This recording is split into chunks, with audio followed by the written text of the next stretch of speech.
Welcome back, friends. Here is your friend Sergio at the Car Negotiator from the Negotiator.com. I'm here to give you a little bit more tips about the latest news in the car business. So I hope this information is useful for you. So first of all, we just passed the Labor Day specials where a lot of dealers they put a lot of offers online on TV, giving you good discounts on cars.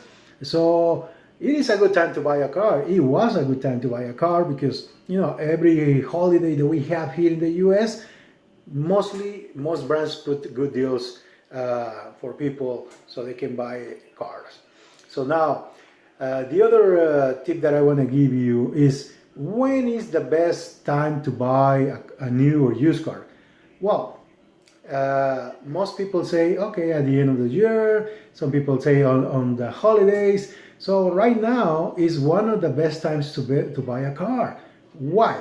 So let me explain you. So the new inventory that is coming up for the new models like 2018s, some of them are already here, but some of them are about to come. So most dealers, they want to get rid of the 2017s that they still have on their lot, either new or used, and they don't want to keep that inventory on their lots. So because they want to make space for the new inventory for the new models, 2018s, and some, like I said, some dealers already have the 18s already, but they want to get rid of all inventory that they still have. So right now, my friends, if you didn't buy a car the past holiday, which it was the Labor Day weekend, you missed it because it was a good time that you could save thousands of dollars because most of the time they put good rebates on those new cars.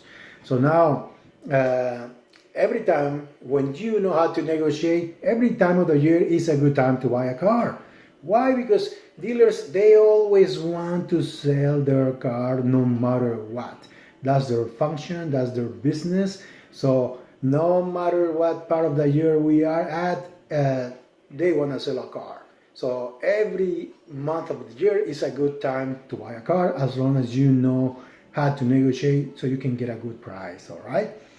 So my next point, I want to give you a warning about the buying used cars, because as you have heard on the news, we just recently had, unfortunately, here in the U.S., a major hurricane in Texas, and now we're having one in Florida, which damaged thousands and thousands of cars.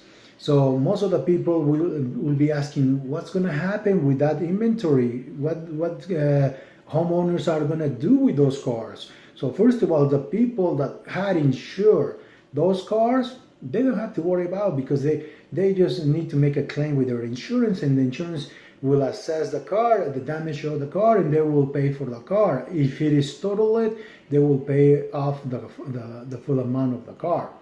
Unfortunately, for the ones that don't have insurance or they didn't have full coverage insurance, mostly those are the type of cars that you need to be aware of. Why? Because these cars, they're going to have thousands, I would say maybe 100,000, 200,000 cars available that from that hurricane and from the coming up hurricane that we have right now, Hurricane Irma. So with lots of cars damaged. So what they're going to do, companies, used car lots, brokers, they try to buy those cars, fix them, clean them, and then they will try to sell them.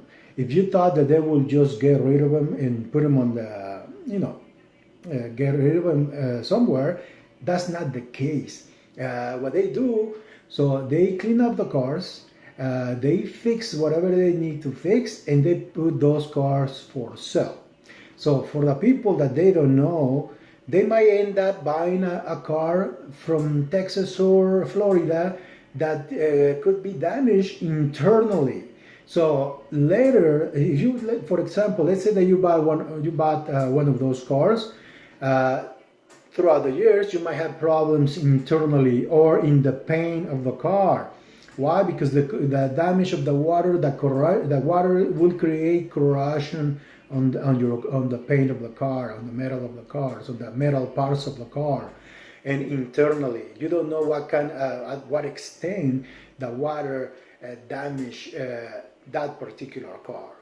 So those are the things that you need to be concerned about. If I were you, I would pay very, very good attention from cars from Texas and Florida. I will not buy them for sure. I will stay away from those places. My recommendation, check the Carfax on those cars so you can know from what state, what city those cars come from. So that way you know if you're buying a car from those areas or not. All right. So those are my recommendations for now. I'll be coming soon again to give you more tips about how you can improve your lifestyle and give you more tips about your cars so you can save money. Stay tuned. Thank you for listening, and see you soon, my friends. Take care.